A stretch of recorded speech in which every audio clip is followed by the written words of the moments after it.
எல்லா ரிலேஷன்ஷிப்லையுமே பார்த்தீங்கன்னா ஒரு கோல்டன் ரிட்ரீவர் இருப்பாங்க அண்ட் ஒரு பிளாக் கேட் இருப்பாங்க. இது என்னடா அப்படின்னு சொல்லி பார்த்தோன்னா இது சைக்கலாஜிக்கல் டேர்ம்ஸ் கிடையாது, இது சும்மா இன்டர்நெட் ஸ்லாங். கோல்டன் ரிட்ரீவர்னா என்ன மாதிரி ஹேபிட்ஸ் அவங்ககிட்ட இருக்கும்னா, குட் மார்னிங் அனுப்புவாங்க, டிட் யூ ஈட் அப்படின்னு கேட்பாங்க, வீட்டுக்கு ரீச் ஆகிட்டியா சேஃபா அப்படிம்பாங்க, டேக் கேர் குட் நைட் அப்படின்னு சொல்லிட்டு அவங்களோட பாசத்தை வந்து வேர்ட்ஸ் மூலியமாக காமிப்பாங்க. அவங்க ரொம்ப ஃப்ரெண்ட்லியாக இருப்பாங்க, ரொம்ப அஃபெக்ஷனேட்டாக இருப்பாங்க, ரொம்ப ஓப்பனாக அவங்களோட லவ் வந்து எக்ஸ்பிரஸ் பண்ணுவாங்க வேர்ட்ஸ் மூலியமாக.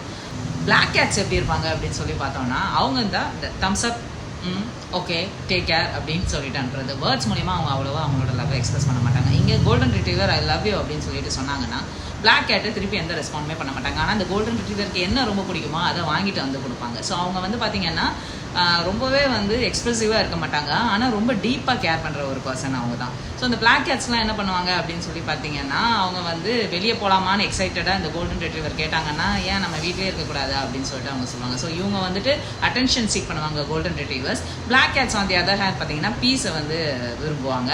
அண்ட் இவங்க வந்து ரொம்ப எக்ஸ்ப்ரெசிவாக இருக்க மாட்டாங்க. It doesn't mean they don't love. அவங்களோட லவ் வந்து ரொம்ப சட்டிலாக அவங்க வந்து காட்டுவாங்க, but they don't show much like golden retriever. So இவங்க ரெண்டு பேரில் யார் பெஸ்ட் அப்படின்னு சொல்லி பார்த்தோம்னா, ரெண்டுமே கம்பேர் பண்ணாரு. ஏன்னா ரெண்டுமே வந்து டிஃப்ரெண்ட் பர்சனாலிட்டிஸ். இது எல்லாமே இன்டர்நெட் ஸ்லாங் தான், எதுவுமே சைக்காலஜிக்கல் தியரி கிடையாது.